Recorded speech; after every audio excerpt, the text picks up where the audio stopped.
अस्सलाम वालेकुम दोस्तों, आज हम करेंगे पीटी के अंदर पीटी रीडिंग के अंदर एक पार्ट होता है जिसको कहते हैं जी रीऑर्डर पैराग्राफ। रीऑर्डर पैराग्राफ में हमने क्या करना है कि ये एक टॉपिक दिया हुआ है, इस टॉपिक को हमने रीऑर्डर करना है 1 2 3 4। तो इसको हम कैसे रीऑर्डर करते हैं, उसके क्या टिप्स एंड ट्रिक्स होते हैं, ये वीडियो आप एंड तक देखेंगे तो आपको ये सारा कॉन्सेप्ट समझ आ जाएगा। कोई मुश्किल नहीं है, बहुत आसान है, बस इन स्टेप्स को फॉलो करना है।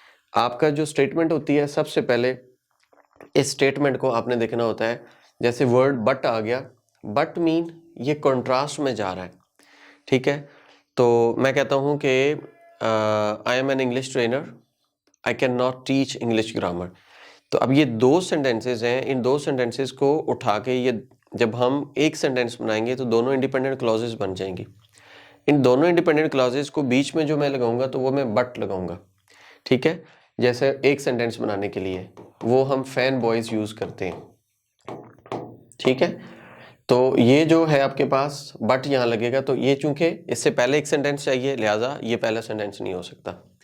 What is more, this number is expected. अब ये जो नंबर है ये ऑलरेडी कहीं पे हो चुका है, तो हम ये भी पहला सेंटेंस नहीं बनाएंगे। कोरल रीफ स्पोर्ट, क्योंकि यहाँ कोरल रीफ्स आ रहा है तो यहाँ कोरल रीफ स्पोर्ट, तो ये आपकी डेफिनेशन आ रही है, तो इसको हम 1 बना देंगे, ठीक है। अब ये 1 बनाने के लिए हमने इसको पूरा पढ़ना है, पूरा पढ़ के हमने देखना है कि इससे अगला सेंटेंस क्या आएगा। Coral reef support more marine life than any other ocean ecosystem and are not surprisingly a favorite pursuit for many divers. For many divers, ये देखें क्या बता रहा है, ecosystems and are not surprisingly favorite pursuit for many divers। ये इसने एक sentence बताया।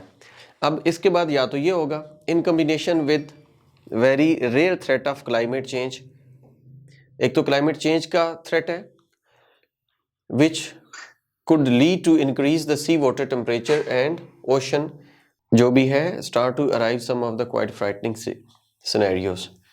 अच्छा, अब हमने देखना है कि ये in combination with real threat, तो कोई और threat का जिक्र पहले हो चुका है, लिहाजा ये भी इसके बाद ये नहीं आएगा। अगर हम इसको देखें, but as well as being physically and biologically spectacular coral reefs also sustain the livelihoods of the over half of the billion. अच्छा, ये रिलेट कर रहा है उसके साथ, ठीक है। ये यहाँ जो है coral reefs also sustain the livelihoods of the over half of the billion people.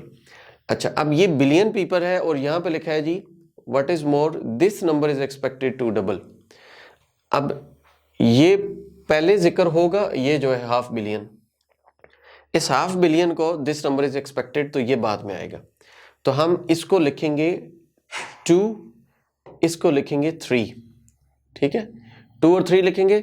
उसके बाद देखना है इसके बाद वाला जो पार्ट है क्या वो वाकई वहां पे आ रहा है, ठीक है। ये जो एक नंबर ऑफ पीपल था वो डबल हो गया, expected to be double in the coming decades while the area of high quality reef is expected to halve. ये देखिए नंबर ऑफ पीपल बढ़ गए और ये जो था कोरल रीफ का एरिया वो कम हो गया, तो ये एक थ्रेट था। उसके साथ उसने एक और बता दी, in combination with the very real threat of the climate change. अब ये एक और थ्रेट आ गया, तो एक और प्रॉब्लम आ गया, तो ये हमारा 4 जो है वो यहाँ पे रह जाएगा।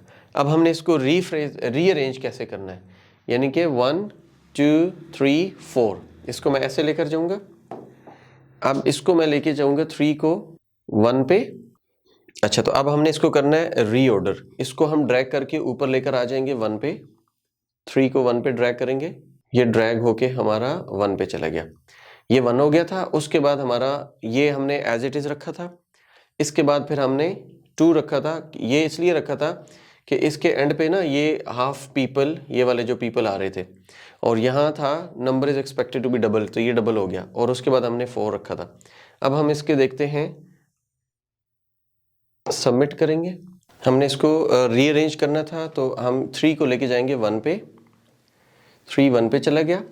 उसके बाद हमारे पास 1 आ रहा था, 1 के एंड पे था हाफ ऑफ बिलियन पीपल, और यहाँ आ रहा है this number is expected to be double, तो हमने ये एज इट इज रखा। अब यहाँ कह रहा है जी कि वो हाफ हो जाता है आपका जो एरिया रीफ का, एक वो थ्रेड था और एक दूसरा थ्रेड है, तो ये हमने किया। अब हम इसको करेंगे सबमिट। सबमिट करने के बाद हमने इसकी करनी है स्कोरिंग, तो ये देखें, ये 3 ऑफ 3 दे रहा है।